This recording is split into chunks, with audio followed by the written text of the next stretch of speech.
The episode title for this season premiere was called The Girl of Steel. The plot of the season premiere is Kara is learning to love again. That and a secret organization steals some random aluminum for some nefarious reason. The episode opens with Kara clad in white in a dream along with Mon-El in the field. Kara is still suffering from losing him in last season's finale, and because of that, she's holding in her emotions and cutting everyone off from her, which is affecting all of her personal relationships as well as her work as Supergirl. While in the stakeout, a group of criminals get away with an odd payload and Kara blames herself even though she saved the family. Also, Catco is facing adversity from a sexist developer. Could both of these subplots be related? This was a pretty good episode. It dealt with Kara's grief and being able to move on and letting her friends in, as well as furthering Alex and Maggie's relationship. I did find it funny while separated and searching for a cloaked ship, they took that time to go over their relationship issues. I understand the point of the conversation, but couldn't it have happened a little while later after the city stops getting bombed? I'm liking Lena and Kara's relationship so far. I do wonder at what point will she become a villain, and last season doesn't count, she was being forced by Rhea. It would be nice and refreshing to have someone from the House of L staying on friendly terms with a Luthor. Callista Flockhart's Cat Grant gets a brief 11-second cameo here too. I gotta admit, since last season, I'm starting to warm up to her character. A young woman and her daughter are introduced in this episode, and I assume they will just be a plot device to snap Kara back to normal. Nope. During the ruckus of the climax of the episode, the mom does something surprising. The actress Odette Annabelle is playing Samantha Arias, who is going to be the DC New 52 Supergirl villain, Rain. Krypton's not done with you yet, Kara. It looks like it will be a slow build before they actually fight though. That makes sense, seeing as though Samantha is still confused on what's happening to her right now. Everyone in the main cast got enough time to shine in this episode. It helped introduce two new villains, and it was nice to see Kara and Lena team up and attack a problem that Supergirl wouldn't be able to defeat on her own. It had good action, which made me think, since there was this much CGI and special effects, will the next episode be leaner in that respect? Well, considering the preview of episode 2 has someone using your fears against you mentally, probably yes. As far as negatives, there was the Alex and Maggie heart-to-heart during the stakeout. Admittedly, it was funny just the fact that it was happening then and there. I also questioned about Kara accepting her grief and being able to move on all in one episode. I didn't want it to stretch out too long, but one episode did seem a bit abrupt. The group of villains this episode didn't have any personality, and they were just basically nameless and faceless thugs. I know there was a big bad leading them, but it would have been nice if they had some defining traits.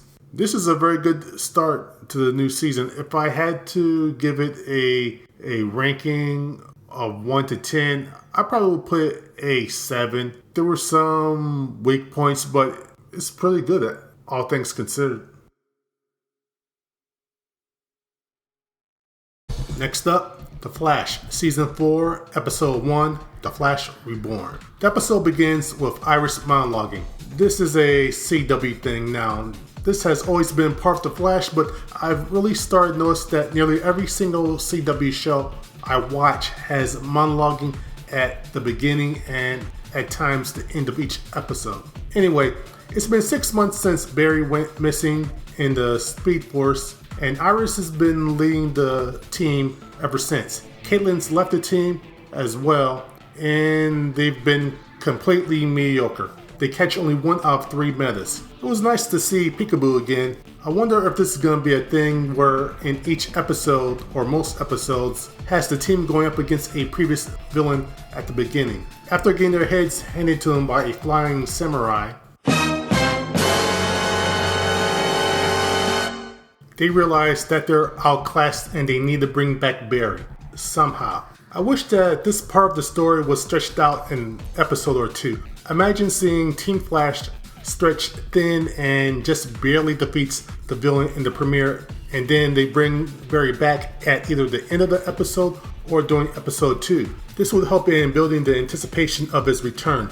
Well, Barry comes back and he's acting different. I really like this. In the comics, when the speedster, and I'm looking at you, Wally and Linda, when the speedster's been gone a long time in the Speed Force, there isn't any noticeable change to them mentally. Going to the equivalent of heaven for a time should have some effect on you. There were some dramatic moments in this episode. Examples would be Iris dealing with everything, Barry's return, Caitlin dealing with her own demons. It does look like, though, this season will have a better balance of fun and drama than last year. Also, I've read in the online and in magazines, that's also what they're going for as well. Some things I found interesting is how Barry snapped out of his malaise quickly, or his craziness, just in time for the climax. Killer Frost challenging Bill Bixby from the old Hulk show. The fact that the villain used in the beginning or most of this episode, Jeff Johns, didn't have any hand in creating. Apparently this season's villain, the Thinker's catchphrase, I'm guessing, is going to be, I'm thinking. Over under 2 episodes before that becomes cringe-worthy. The flying scene during the climax, wow, just wow. That CG really stood out in a bad way. This is why most CGI shots are either at night or with low light levels. Now, I don't know if that was one of the most hammy and crappiest things I've ever seen, or one of the coolest things I've ever seen, CGI aside, or CGI included. This was a good way to start the season. The balance of drama and comedy worked well. I like the callbacks in this episode. The main villain of this season, the Thinker, is interesting. In past seasons, each villain had a feeling of menace to them, and I don't feel that coming from the Thinker here. Part of the reason may have to be because his look reminds me of Davros from Doctor Who. From what the showrunners have said, he doesn't want to kill the Flash like previous villains. He needs the Flash in order for his plan to succeed. Now that is fascinating. So, good action, chemistry among the cast, and another more obscure villain that is going to be put finally on the main stage. I'm liking the potential of this season. One final thing, based on the second episode preview, I like the fact that they're going to pull more from the Silver and Bronze ages and not just aspects from Jeff Johns' run from The Flash.